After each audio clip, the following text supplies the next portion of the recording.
Nous voici de retour sur le plateau d'Africa 24 pour la toute dernière partie de cette émission qui traite aujourd'hui de l'assainissement des finances publiques et de la lutte contre la corruption ici au Cameroun. 4 panélistes autour de cette table.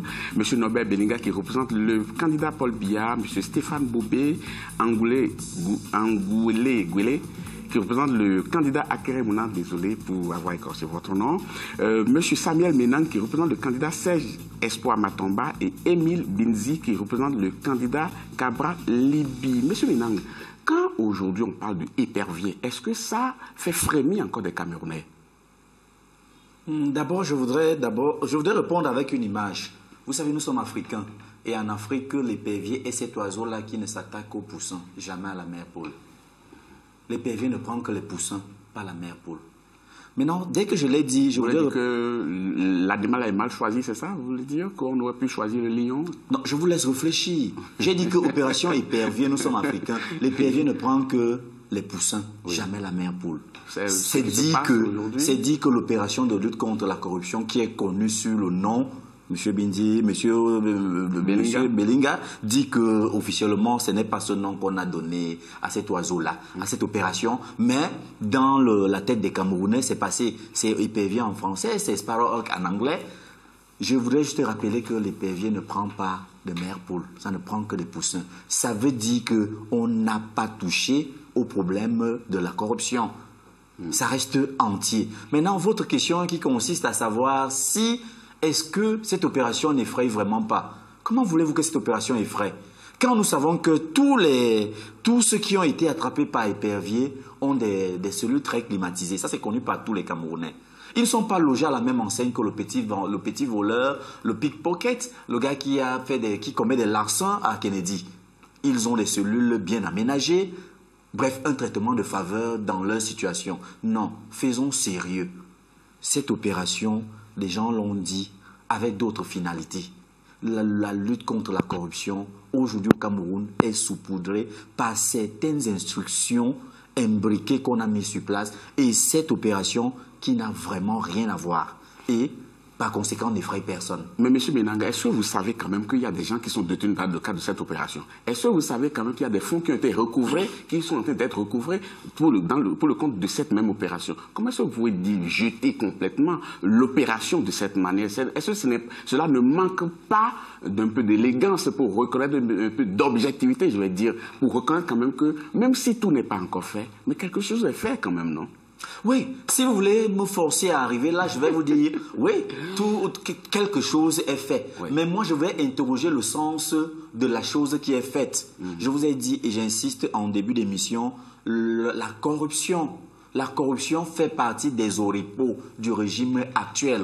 C'est-à-dire qu'il fonctionne sur cette base. Ça leur permet de se pérenniser. Tout ce qu'on va voir tout autour n'est juste que de la blague. Encore que les maîtres de ce régime, en début, chaque fois quand la corruption est produite, devant chaque cas de corruption, c'est toujours d'abord la négation. C'est la négation qui est mise en avant. Et ces gens, pour revenir à ces cas, vous dites, il y a des gens qui sont arrêtés, des sommes qui sont recouvrées. Je vais répondre en vous disant qu'au même moment, il y a des gens qui ont été pris par ce fameux oiseau, qui ont été gardés. On nous a annoncé des sommes faramineuses que ces gens auraient prises. Et à la fin, on nous a parlé de complot intellectuel ou bien complicité intellectuelle. C'est tout vous dire. C'est des choses qui arrivent dans toute justice, dans toute procédure. Il peut y avoir des erreurs. Je vous le concède, cette opération aurait eu du succès si elle s'accompagnait de l'application de l'article 66. Cet article aurait contrôlé que nous n'ayons pas une classe de fonctionnaires qui devient plus riche avec des châteaux dans nos villages au détriment de la classe des hommes d'affaires. C'est un signe qui démontre à suffisance que la lutte contre la corruption n'effraie pas trop. Monsieur Binzi, vous avez démontré un certain nombre de mesures qu'on aurait pu prendre et un certain nombre d'insuffisances aussi qu'on a notées dans le fonctionnement de la lutte contre la corruption. Mais est-ce qu'on ne met pas trop sur l'État? Les populations elles-mêmes, on a l'impression qu'elles se plaisent là-dedans. Parce que les dénonciations ne se font pas vraiment. Et si les citoyens eux-mêmes veulent, est-ce qu'il n'y a pas quelque chose, un travail citoyen, une démarche citoyenne à avoir pour que ces choses changent? Bien, merci de me donner l'opportunité de m'exprimer sur cette question. Mais répondez concrètement à ma question. De manière concrète, oui. De manière concrète, cette opération, enfin, l'ensemble de ces mécanismes ne brille pas par une certaine efficacité. Tout simplement parce que la dénonciation n'est pas encadrée. Les dénonciateurs ne sont pas protégés. Et en cas de dénonciation, ils s'exposent à un certain nombre de représailles. Le système a donc oublié qu'il existait des mécanismes qui pouvaient permettre d'encadrer la dénonciation citoyenne. Et on parle de whistleblowing dans les pays anglo-saxons et autres. Avec cet ensemble d'arsenal, il aurait été possible de dénoncer et de ne pas craindre des représailles. C'est dans cette optique qu'on aurait pu obtenir un minimum d'efficacité. Deuxième élément, lorsqu'on évoque la question de la présence de la population comme partenaire dans le cadre de la lutte contre la corruption, il faut dire que bien qu'étant partie à la Convention de Lomé, aux Conventions de Lomé 1, 2, 3, 4, Cotonou 1 et 2, l'État qui a accepté pratiquement de pratiquer la gouvernance a accepté uniquement la coquille de la gouvernance et a laissé de côté l'essence même de la gouvernance qui implique donc forcément une normativité dialoguée, une démocratie participative, l'assistance des associations et forcément des populations dans le cadre de tous les mécanismes qui doivent être implémentés en vue de lutter contre... Les populations ne sont pas intégrées. Les populations ne sont pas intégrées, les associations ne sont pas intégrées, elles se retrouvent donc maintenant en train de s'aimer de part et d'autre dans la création de comités éthiques à gauche, d'associations de lutte par-ci, d'associations de ceci par-là, qui, elles, dénoncent des faits de corruption, mais font l'objet de menaces multiples sans qu'on obtienne de quelque manière que ce soit des résultats. Monsieur Belinga, il y a un téléspectateur qui s'appelle Justin Footing. Il dit pourquoi l'État ne communique pas sur les fonds recouvrés par l'opération Épervier? L'État communique, mais évidemment, vous savez qu'il s'agit d'affaires de justice. Dans les affaires de justice, puisqu'on doit être toujours abordé avec certaines précautions. Mais l'activité du tribunal criminel spécial est connue. Il y a des affaires qui sont enrôlées. J'ai annoncé tout à l'heure, indiqué qu'il y a plus de 200 affaires qui sont enrôlées, qui concernent des centaines de personnes. Il y a des personnes qui sont incarcérées. Il y a des dommages à intérêts qui sont prononcés en faveur de l'État, plus de 147 milliards prononcés par ce tribunal criminel spécial. Il y a des actions de recouvrement de l'ordre de plusieurs milliards, plus de 7 milliards qui sont mises en œuvre. Est-ce qu'on ne gagnerait pas en efficacité si on disait quand même... Bien entendu, voilà, je ne représente pas le... Voilà ce qu'on en a fait. Mais oui, mais ça fait partie... Il s'agit d'affaires de justice, encore on l'a dit. Oui. Évidemment, il y a tout un ensemble de précautions qui sont à prendre, puisqu'il y a des affaires qui sont en cours, certaines qui sont pendantes, mais ces résultats que je viens d'énoncer sont connus. Ils ont souvent fait l'objet de communication. Et le fait que les citoyens se soient emparés avec force de cette expression épervier montre bien qu'ils ont la conscience qu'il y a des efforts qu'ils ont faits. Et je voudrais dire à tous mes panélistes ici, ils peuvent ne pas être d'accord avec les orientations, mais de là à nier qu'il y a une réalité de la lutte qui se traduit par des résultats. Nous ne sommes pas arrivés encore à ce que nous souhaitons, je suis tout à fait d'accord. Nous avons des marges de progrès à réaliser dans ce sens, mais de grâce, ayons quand même l'honnêteté de dire oui, vous avez fait déjà une part du travail, nous sommes des candidats, nous souhaitons, nous envisageons de faire telle ou telle chose. Mais nous ne partons pas de rien, nous ne partons pas de rien dans cette... Monsieur, je vous ai laissé, ce n'est pas une foire d'empoigne. Ne vous faites pas, vous aurez la parole dans quelques instants, monsieur. Il s'agit de dire, vous avez fait une partie du chemin, vous avez encore des idées, comme nous en avons, notre candidat en a encore, pour avancer sur cette voie, qui doit permettre à l'État d'être toujours en capacité de produire les protections dont nous avons besoin, de produire la sécurité qui est essentielle pour nous, d'impulser le progrès social que nous appelons de tous nos voeux, de défendre nos territoires. Et pour cela, la lutte contre la corruption doit tous nous interpeller. Et bien entendu, au premier rang, le gouvernement et l'État.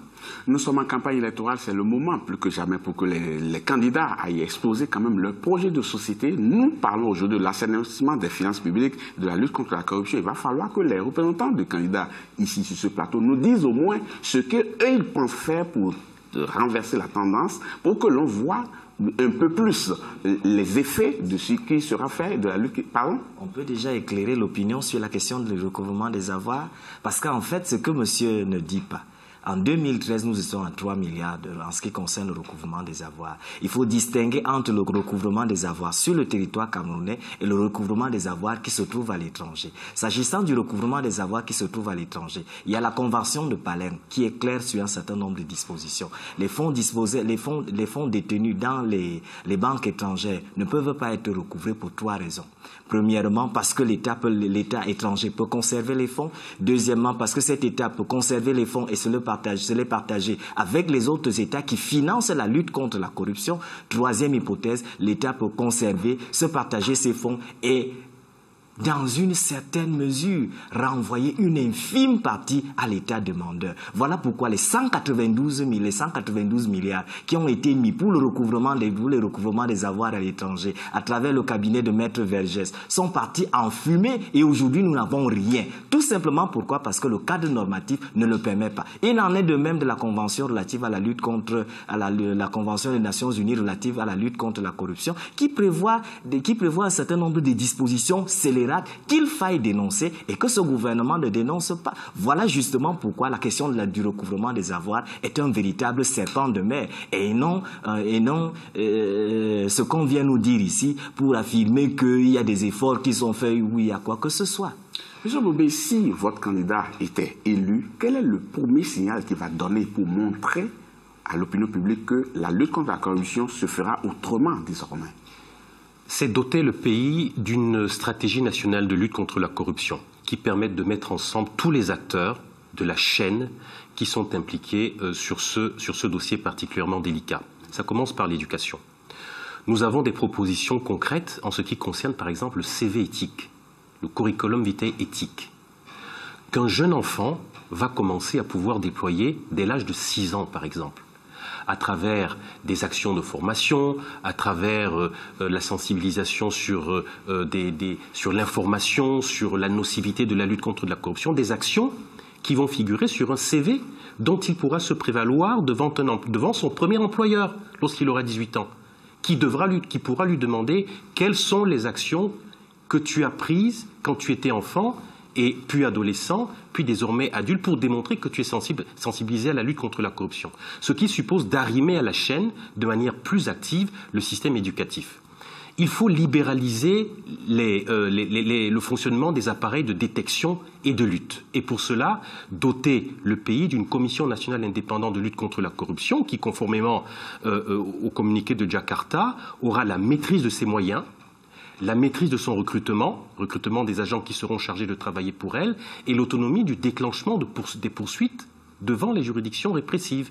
Et puis, bien évidemment, une libéralisation du fonctionnement des juridictions répressives. Ça, c'est le volet de la lutte contre la corruption, un des volets. Le second volet, c'est la lutte contre le blanchiment. Parce que c'est bien beau de parler de la corruption.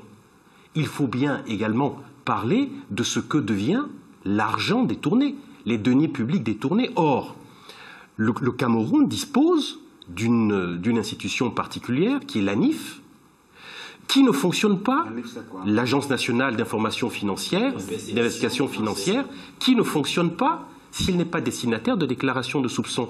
Cela suppose que les notaires, les avocats, les agents de change, les casinos, etc., participent au système de lutte et dénoncent les soupçons de blanchiment de capitaux. Ce n'est que dans le cadre d'une mise en fonctionnement systémique de toutes les institutions, de tous les appareils et de tous les acteurs de la chaîne de lutte contre la corruption que l'on pourra envisager de renverser ce visage extrêmement déplorable de 40% de flux financiers illicites de notre pays. Monsieur Benang, les mesures qu'il faut prendre automatiquement si éventuellement c'est votre candidat qui gagne l'élection. Ok, si nous sommes élus, dans l'immédiat, la première mesure, c'est l'application de l'article 66 sur la déclaration des biens de toute personne gérant les affaires publiques. Et comme quelqu'un l'a dit ici, pour nous, la corruption commence dans la tête de l'homme et c'est aussi dans la tête de l'homme qu'il faut combattre la corruption. Voilà pourquoi nous allons rentrer dans l'éducation. Dans l'éducation, nous allons donner aux élèves, aux jeunes Camerounais, des notions sur le patriotisme, sur le bien de l'État, sur la chose d'autrui. Nous allons essayer, c'est-à-dire remettre les institutions de lutte contre la corruption nous allons retenir 2, la CONAC et la NIF, à qui nous allons donner de pleins pouvoirs, l'autonomie dans tous les sens, autonomie de poursuite et tout ce qui va avec, autonomie de recrutement. Et nous allons essayer de remettre ce que nous avons appelé la mentalité de rénovation, et notre régime aura la volonté, la ferme volonté de combattre cette corruption, tout ce qui est absent pour l'instant. Monsieur Bellinga, nombre de nos téléspectateurs ont envoyé des réactions où ils ont mis l'accent sur un fait important, la politisation de la lutte contre la corruption. Par exemple, monsieur Abou, qui nous écrit depuis Bafoussam, dit « La lutte contre la corruption est devenue plus politisée que la politique elle-même. Car dans ce qu'il appelle lutter contre la corruption, seuls les petits détourneurs des deniers publics sont attrapés. » Alors, qu'est-ce que vous répondez de manière concrète à cet internaute-là?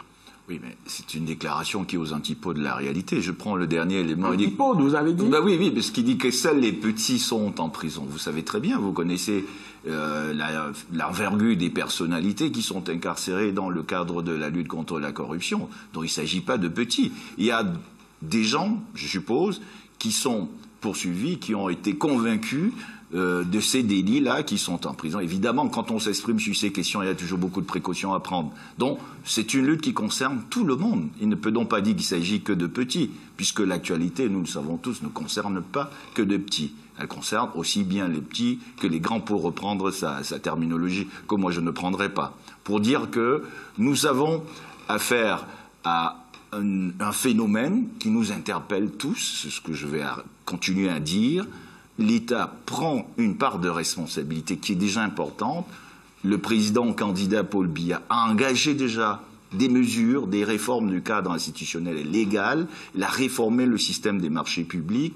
Il a engagé une réforme du régime financier. Donc, nous devons poursuivre cet engagement, et c'est ce que le président va faire, poursuivre cet engagement, poursuivre cette mobilisation, poursuivre cet investissement pour que les résultats qui sont réclamés par l'opinion publique et à bon droit soient atteints en ce qui concerne la lutte contre la corruption. Et nous le disons encore, les populations, les citoyens doivent être solidaires de cet engagement qui est affirmé par le président Paul Biya.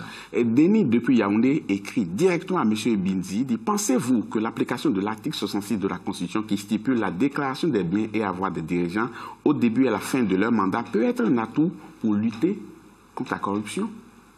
En fait, cette déclaration des biens et des avoirs peut être un atout si elle est accompagnée d'un certain nombre de mécanismes, de mesures et d'institutions qui accompagnent la déclaration des avoirs et qui assurent le suivi de la carrière pour s'assurer effectivement que les avoirs en question n'augmentent pas de manière exponentielle. Mais ce mécanisme ne peut pas fonctionner de manière efficace si le mécanisme de protection des dénonciations n'est pas également mis en place. Parce que ces deux mécanismes doivent pouvoir fonctionner ensemble.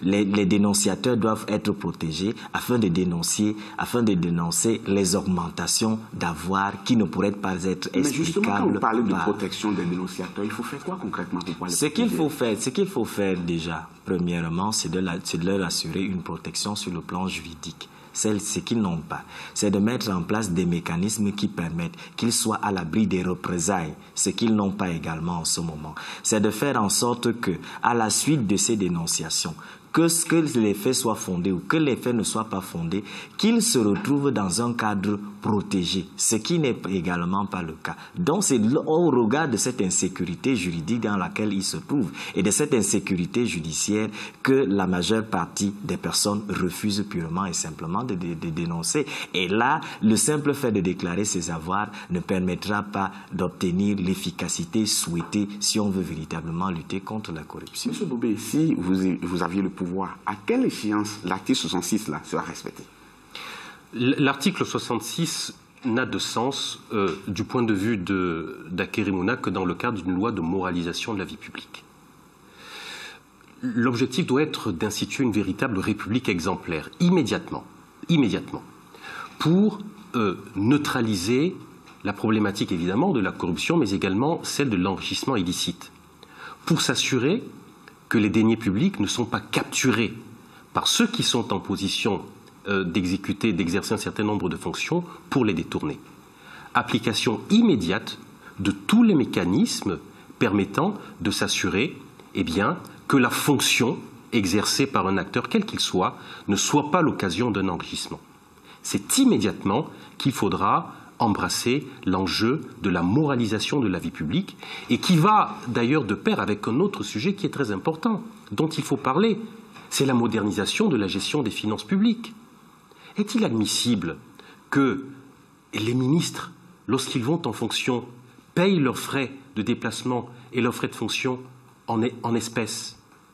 Est-il admissible qu'aujourd'hui, alors que la situation de nos finances publiques est celle que l'on connaît, on continue de pratiquer jour après jour cette pratique des bons du Trésor pour payer des dépenses de carburant?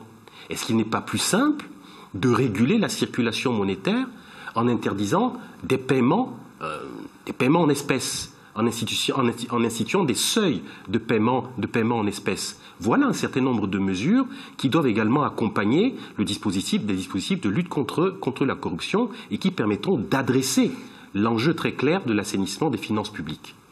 Monsieur Mélang, certains téléspectateurs estiment qu'il faut moderniser l'administration afin d'éviter le contact physique entre les agents de l'État et les populations afin que les actes soient établis de manière systématique. Est-ce qu'on a les moyens aujourd'hui de procéder à cette modernisation-là à court terme? Oui, je crois les moyens, nous les avons. Ce qui pourrait manquer actuellement, c'est beaucoup plus de la volonté. Le téléspectateur a raison de dire moderniser les institutions en général rendrait aussi, ou bien donnerait un coup d'accélérateur à cette lutte contre la corruption. Oui, tout à l'heure, quand je parlais des mesures implémentées par le candidat Célestin Matomba, j'ai parlé des institutions qu'il va falloir rendre fortes, les institutions. Et dans ces institutions, nous mettons l'administration publique en général. C'est-à-dire que s'il y a un code de conduite, s'il y a un code de pratique accepté, connu de tous, s'il y a, comme le téléspectateur le dit, un contact non existant entre des usagers et de l'agent, bref, on peut déjà penser que la corruption peut reculer. Dans cela, nous avons appelé cela chez nous la digitalisation. Ça a commencé. Je voudrais faire une fleur à M. Norbert Bellinga qui ne voudrait pas sortir de ce plateau en pensant que pour nous tout est mauvais. Il y a une digitalisation qui a commencé, mais nous disons la vitesse. Ouais, la vitesse avec laquelle les choses vont. La vitesse avec laquelle les choses vont nous font savoir que les gens qui tiennent les rênes de ces choses vraiment ne voudraient vraiment pas lutter, ou bien les fléaux qu'ils semblent combattre ne sont que dans le fond, ils ne sont pas engagés à combattre cela. Un chiffre, 137 agents en 2007, 137 agents du ministère des Finances ont été sanctionnés du fait de détournement. Est-ce que vous avez constaté que cela a apporté des fruits, du fait de sanctionner quand même des agents qui se sont rendus coupables d'un certain nombre d'actes? Est-ce que vous avez mesuré l'efficacité de ces sanctions sur le terrain? C'est difficile, mais les sanctions apportent toujours des effets. Et un est, au-delà des statistiques que j'évoquais tout à l'heure de l'action juridictionnelle des organes qui sont en charge de réprimer la corruption, et celui-là de cet effet dissuasif. Depuis que le TCS existe, ou d'autres juridictions, je puis vous assurer que les Camerounais ont une autre acception, une autre appréhension des phénomènes de gestion publique. Je pense que nul ne peut le nier sur ce plateau. Et donc, effectivement, quand des personnes sont incarcérées sous le coup de ce type de délit, et ça, une action dissuasive. Et bien entendu, c'est aussi ça une des fonctions de la peine, c'est d'amener, de dissuader des gens de reprendre ce type de comportement. Évidemment, il faut que toutes les garanties soient apportées, que des personnes qui sont effectivement incarcérées ont bénéficié de toutes ces garanties. Évidemment, il s'agit toujours d'affaires de justice, donc toujours il faut les aborder avec une certaine prudence. On va conclure cette émission et vous allez tous répondre à une seule question. Monsieur Benzi, dites-moi, quel est le comportement que vous attendez du citoyen camerounais pour que la lutte soit efficace? Très rapidement pour qu'on finisse l'émission. Le comportement qu'on attend du citoyen camerounais, c'est un comportement responsable. c'est le comportement de celui qui tourne le dos à la corruption, c'est le comportement de celui qui tourne le dos à la malgouvernance, c'est le comportement de celui qui dénonce les faits de corruption, mais qui est également protégé par cet État, qui a le devoir de le protéger. Mais il faut dire que... Concluez là-dessus rapidement. Oui, je veux conclure pour dire que le comportement de ce citoyen ne peut pas être aussi responsable si celui qui est à la tête de l'État n'a pas de comportement responsable. Lorsque vous avez les grâces présidentielles de 2009 à 2011, dans les décrets de grâce présidentielle, la grâce était refusée à tous ceux qui étaient poursuivis pour des faits de détournement des deniers publics. De 2011 à 2013, vous avez la grâce qui a été accordée à des personnes qui étaient poursuivies pour des faits de détournement des deniers publics. Merci beaucoup. La Donc, vous voulez dire duplicité, que l'exemplarité au-dessus de l'État est la condition sine qua non pour que les citoyens se mettent au pas. Merci beaucoup, Monsieur Bobé.